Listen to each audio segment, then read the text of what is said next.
Kasus kelompok, yang pertama itu Mahkamah Konstitusi bacakan 13 putusan uji materi undang-undang hari ini.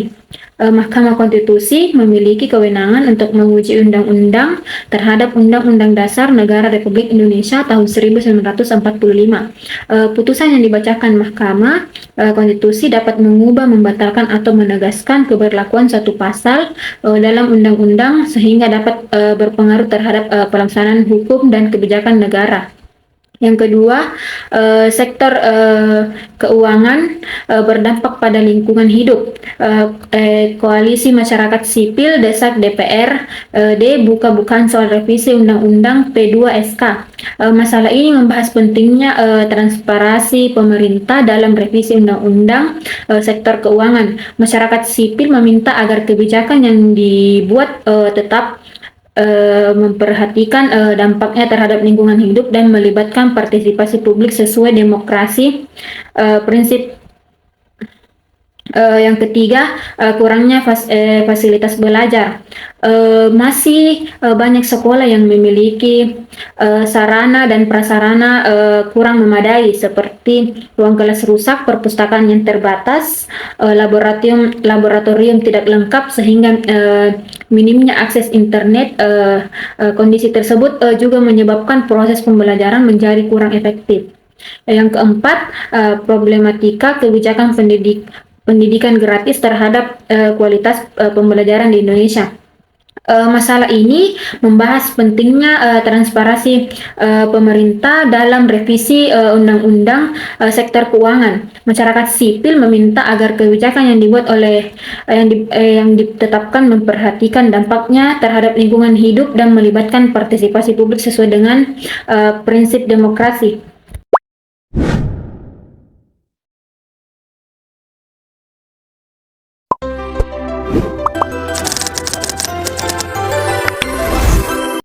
Baik, di sini saya akan menjelaskan tentang masalah yang dipilih yang berjudul Problematika Kebijakan Pendidikan Gratis Terhadap Kualitas Pembelajaran di Indonesia. Nah, kebijakan pendidikan gratis bertujuan menjamin hak setiap warga negara memperoleh pendidikan sesuai pada pasal 31 UUD 1945. Namun, dalam pelaksanaannya masih terdapat berbagai kendala seperti keterbatasan anggaran, fasilitas yang belum merata, kualitas guru yang berbeda-beda, serta pengawasan penggunaan dana yang belum optimal sehingga kualitas pembelajaran belum meningkatkan secara merata. Namun, kebijakan pendidikan gratis di Indonesia saat ini terjebak dalam paradoks kuantitas versus kualitas, yang dimana pemerintah lebih berfokus pada perluasan akses masuk sekolah daripada menjaga mutu pembelajaran di dalamnya.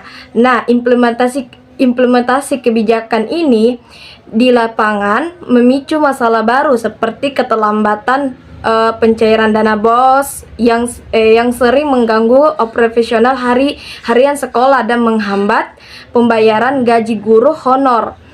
Selain itu, standaritas mutu nasional yang dipaksakan secara seragam menciptakan ketimpangan besar karena sekolah di daerah pelosok atau yang biasa disingkat dengan 3T dipaksa bersaing dengan sekolah di kota besar tanpa dukungan fasilitas yang setara. Namun dampak real dari problematika ini langsung dirasakan pada penurunan kualitas pembelajaran siswa.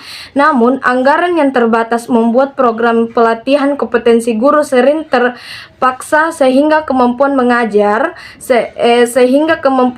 tenaga pendidikan tidak berkembang secara optimal.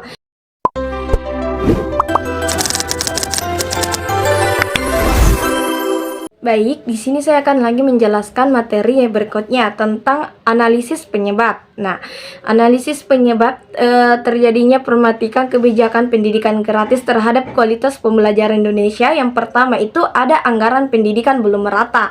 Yang kedua, sarana dan prasarana terbatas. Yang ketiga, kualitas dan pemerataan guru.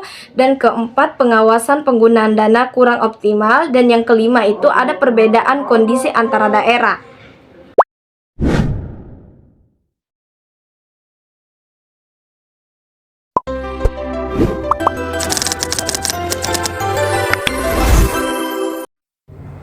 Ada 6 alternatif solusi.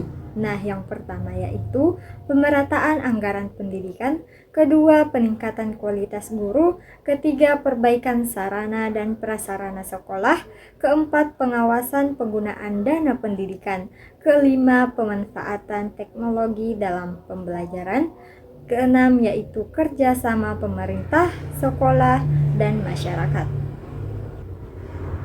Adapun analisis penyebab. Nah, yang pertama itu anggaran pendidikan belum merata, kedua sarana dan prasarana terbatas, ketiga kualitas dan pemerataan guru, keempat pengawasan penggunaan dana kurang optimal, yang terakhir atau yang kelima adalah perbedaan kondisi antar daerah.